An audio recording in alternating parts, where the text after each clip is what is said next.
Yo, magandang gabi sa inyo mga casting. Yan. Lumabas muna tayo ngayon at hindi pa tayo makakatulog. So, yan, dito tayo sa labas na aming building. Yan. Oh. Alas 9:30, ganito ang sitwasyon dito sa Singapore. Yan.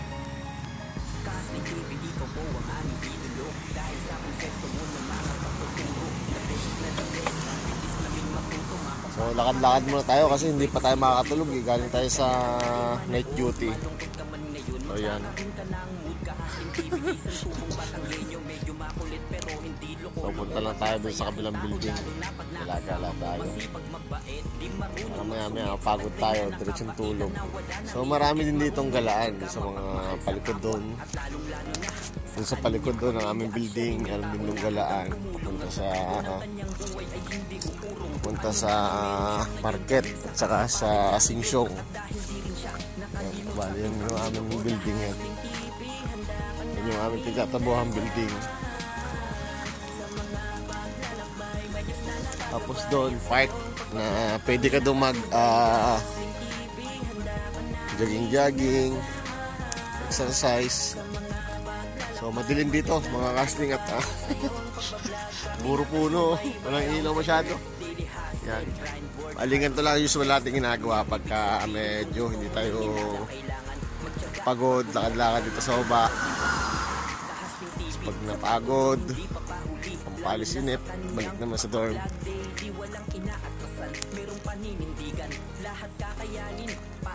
So kagagaling lang dito sa ulan ng Singapore. Siguro mga 3 araw na straight, puro ulan. Wala silang tigil sa kaulan.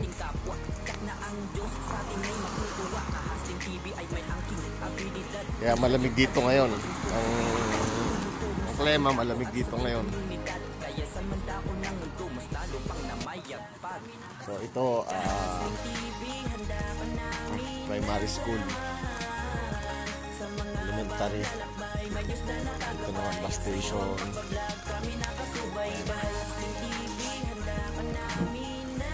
So ganitong oras, mga 9:30 na kayo pa rin lumalakad-lakad dito, gagala-gala.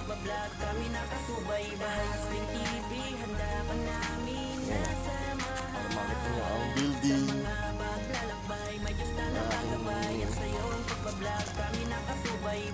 pinatrabuhan dito.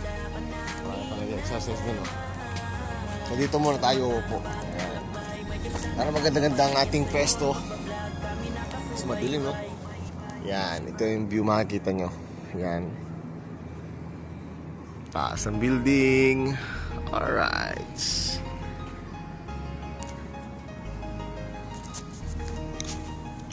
So ngayon lang ulit tayo nakapag-vlog. At syempre lagi din tayo may trabaho, 12 oras. Hindi rin naman tayo agad makalingin ng pag-vlog pagka may trabaho. Dahil ng yun nga, 12 oras pagkatapos ng trabaho, pagod na ang katawan. So tulog lang. Tulog lang ang katapat. So yun, ito ang kagandahan dito sa Singapore. Pagka naiinip ka sa dorm, pwede ka mag-gala-gala dito sa baba. Marami ditong pwede kang tambayan. So hindi ka maiinip talaga dito sa Singapore. Yun nga lang, trabaho syempre. Talagang dikdikan din. Nakapagod din. Pero ayos lang, kaya namang i-handle. Ang pagkain dito, yan. Kung nagugutom kayo, baba lang kayo, bilhin lang kayo ng pagkain sa baba. Marami ditong bilihan. Kahit anong gusto nyo kainin, meron din dyan. Mga Pinoy food. So gusto ko sanang pumunta ng ibang lugar, kaso tinatamad din naman ako magagala ngayon. Malamig nga. So dito lang tayo sa kabilang karsada ng building. Ito ang gandahan dito talaga pagka nandito ka sa Singapore. Baba ka lang ng building, marami ka ng matanaw na tanawin. Malilibang ka din. Saka hindi ka maiinip. Depende na sa iyo kung paano mo i-entertain ang sarili mo. Pagka day off mo, wala kang trabaho, baba ka lang dyan, no? Gala-gala. Pero ang ginagawa ko, usually pagka pagka ano tayo sa trabaho, off, nagbabike tayo, nagbibisikleta, punta tayo kung saan saan. Tapos sinasamahan ko na din ng ng konting jogging pagkakaya ng katawan. Konti lang at baka mapagod. Ganun lang usual ang ginagawa ko pagka day off. Lakad dito sa baba. Marami naman ditong matatambayan. Saka mababait naman sila. 24 hours silang may security dito sa Singapore. May nagro-rondang mga pulis. So safe na safe dito kahit umupo ka dyan 24 oras walang safe. Saka kung sakaling may iwanan ka mga gamit, hindi nila basta kinukuha. Andito disiplinado ang mga tao.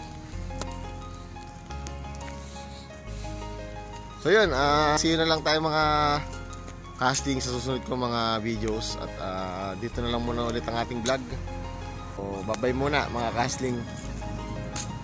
At babalikan din tayo sa dorm para magpahinga. Right. Bye bye.